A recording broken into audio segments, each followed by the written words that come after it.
अस्सलाम वालेकुम रहमतुल्लाहि वबरकातुहू। आप लोग कैसे हैं? उम्मीद करती हूँ आप लोग जहाँ भी होंगे हिफाजत में होंगे, अल्लाह ताला की निगरानी में होंगे। सो गाइज, आज मैं आप लोग के सामने हमारे नबी पाक सल्लल्लाहु ताला अलैहि वसल्लम की फ़जीलत बताएंगे। अगर आप सभी को ये वीडियो अच्छी लगी तो एक लाइक एक शेयर लाजमी कीजिएगा दोस्तों।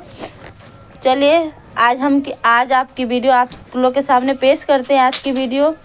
सो गाइज, हमारे नबी पाक सल्लल्लाहु ताला अलैहि वसल्लम ने फरमाया, एक जवान आदमी तौबा करता है तो अल्लाह तबारक व ताला मगरिब से मस्जिद तक 70,000 फरिश्ते नाजिल कर देते हैं।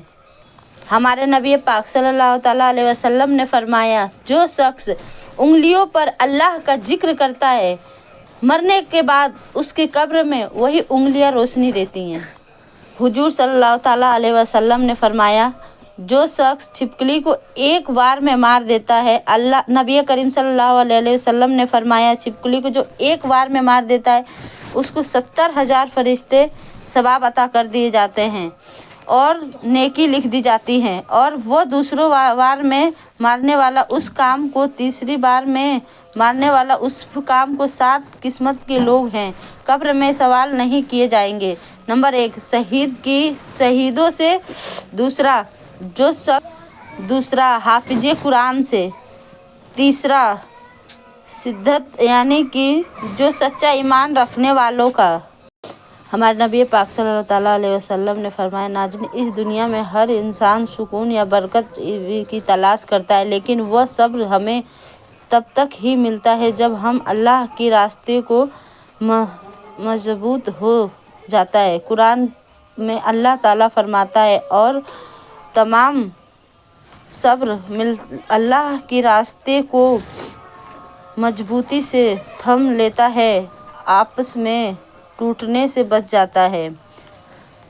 और मेरे प्यारे नाजरीन, अल्लाह की रास्ता यानी कि कुरान की और हदीस के अगर हम अल्लाह से वास्ता करेंगे तो हमारी ज़िंदगी में रहमत और बरकत उतारेंगे। लेकिन अल्लाह के रास्ते को पकड़ने के लिए हमें कुछ ज़रूरी अमल करने होंगे। आइए उन 7 अमल को जानते हैं। पहला, नमाज को पाबंद से अदा करो। नमाज अल्लाह से बंद के बीच सबसे मजबूत रिश्ता होता है। अगर कोई अल्लाह की रास्ते को पकड़ना चाहता है तो सबसे पहले अपनी नमाज को दुरुस्त करेगा। अल्लाह तबारक व ताला कुरान में फरमाता है, नमाज को कामयाबी करो, बेशक नमाज बेहतर है, बुराई से रोकता है। हदीस में आया है कि जो आदमी 5 वक्त की नमाज की पाबंद होता है, अल्लाह उसकी गुनाह को ख़त्म कर देता है और उसकी रोज़ी में बरकत अदा कर देता है। इसलिए नमाज को कभी ना छोड़ना चाहिए कि किसी भी हालात में। दूसरा, कुरान को समझने, पढ़ने और उस पर अमल करो। कुरान अल्लाह की किताब है जो इंसान की सीधा रास्ता दिखाती है। अगर हम चाहते हैं कि अल्लाह की रास्ते को मजबूत पकड़ ले तो हम रोज़ाना कुरान शरीफ पढ़ना चाहिए और उनकी तिलावत पर अमल करना चाहिए। अल्लाह फरमाते हैं, बेशक यह कुरान सबसे सही रास्ता दिखाता है। हज़रत उमर सिद्दीक़ी रज़ी अल्लाह ताला अन्हा ने फरमाया, अगर तुम कुरान को थाम लेते हो तो कभी गुनाह नहीं होगा, तो अपने दिन की कुछ हिस्सा कुरान पढ़ने में और समझने में लगा दो। तीसरा, दुआ और इस्तिग़फ़ार की अदा डालने वाला। अल्लाह से दुआ करने वाला कभी नुकसान नहीं रहता। जब इंसान अल्लाह से जुड़ जाता है तो माफ़ी मांगता है तो अल्लाह उसकी गुनाहों को माफ़ कर देता है और उसकी मुश्किल आसान कर देता है। अल्लाह तबारक व ताला फरमाता है, मुझसे दुआ करोगे तो तुम्हारी दुआ को कबूल करूँगा। सूरह नंबर गफीर 60 में है। नबी पाक सल्लल्लाहु ताला अलैहि वसल्लम ने फरमाया, जो शख्स ज़्यादा इस्तग़फ़ार करता है, अल्लाह उसकी हर मुश्किल को आसान कर देते हैं। इसलिए दिन में कम से कम 100 बार अस्तग़फ़िरुल्लाह बार बार पढ़ा करो। आदत डाल लो। اور چوتھا اچھی خیالات پانے والا۔ اسلام میں سب سے بڑی نعمت اچھی خیالات کو ماننے والا ہے۔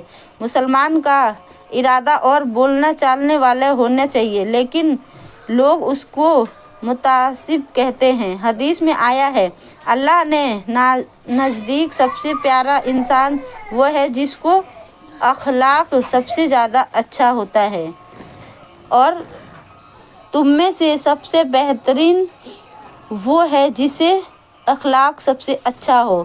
اس لیے کبھی کسی کو بدتمیزی نہ کیا کرو، لوگوں کے ساتھ نرمی سے پیش آیا کرو، ہمیشہ سچ بولو۔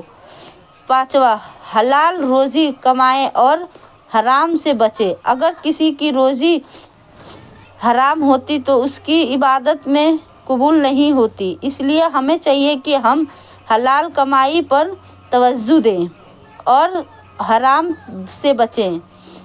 ہمارے اللہ فرماتے ہیں، پاک چیز کھاؤ اور نیکی عمل کرو۔ سورہ اخلاص 91۔ نبی پاک نے فرمایا، حرام میں سے بچو، تمہاری دعا قبول ہوگی۔ رزق ادا کرو، سود، چوری اور گھوس خوری سے ہمیشہ بچو۔ چھٹا، سچ اور ایماندار بننے کا سچ مسلمان وہی ہے جو ایمانداری اور ایماندار پہ جھوٹا دھوکہ۔ ایمانداری اسلام کی شاخص۔ اللہ فرماتا ہے، اللہ سچے بندوں کو پسند کرتا ہے۔ نبی کریم صلی اللہ تعالیٰ علیہ وسلم نے فرمایا، ایماندار ویکتی قیامت کے دن نبی کریم صلی اللہ تعالیٰ علیہ وسلم کے پیچھے کھڑا ہوگا۔ اس لیے ہر حال میں سچائی اور ایمانداری کو اپنائیں۔ ساتواں، جو لوگ حق ادا کرتے ہیں، حق تلقی نہیں کرتے ہیں۔ اگر ہم چاہتے ہیں کہ اللہ کے راستے کو مضبوطی سے پکڑ لیں تو ہمیں لوگوں کو حق ادا کرنا چاہیے۔ کسی کا حق مارنے کا، کسی پر ظلم کرنا بہت بڑا گناہ ہوتا ہے۔ حدیث میں آتا ہے، جو انسان لوگوں کو حق ادا نہیں کرتا، اللہ تبارک و تعالیٰ قیامت کے دن اس سے اپنے کو محروم رکھتے ہیں۔ اللہ نے فرمایا ہے، جو لوگ حق ادا کرو وہ انسان سے کام لو۔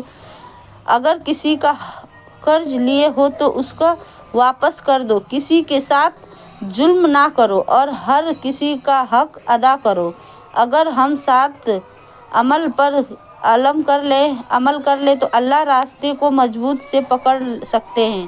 ہماری زندگی میں برکت، سکون اور ہدایت ملے گی۔ نماز کی پابندی کرو، قرآن کی سمجھ کر پڑھو، دعا اور استغفار کی عادت ڈالو، اچھی خیالات اپناؤ، حلال کی روزی کماؤ، سچا اور ایماندار بنو، لوگوں کا حق ادا کرو۔ اللہ ہم سب کو ان عمل پر کرنے کی توفیق عطا فرمائے، ہم اپنے راستے کو مضبوط بنائے رکھیں، آمین۔ ناظرین، اگر آپ لوگوں کو یہ ویڈیو پسند آئی تو لائک، شیئر اور کمنٹ ضرور کیجیے گا۔ ناظرین، اس چینل کو سبسکرائب لازمی کیجیے گا، اور ہم سب ملتے ہیں نیکسٹ اگلی ویڈیو میں۔ تب تک کے لیے خدا حافظ، دعا میں یاد رکھنا۔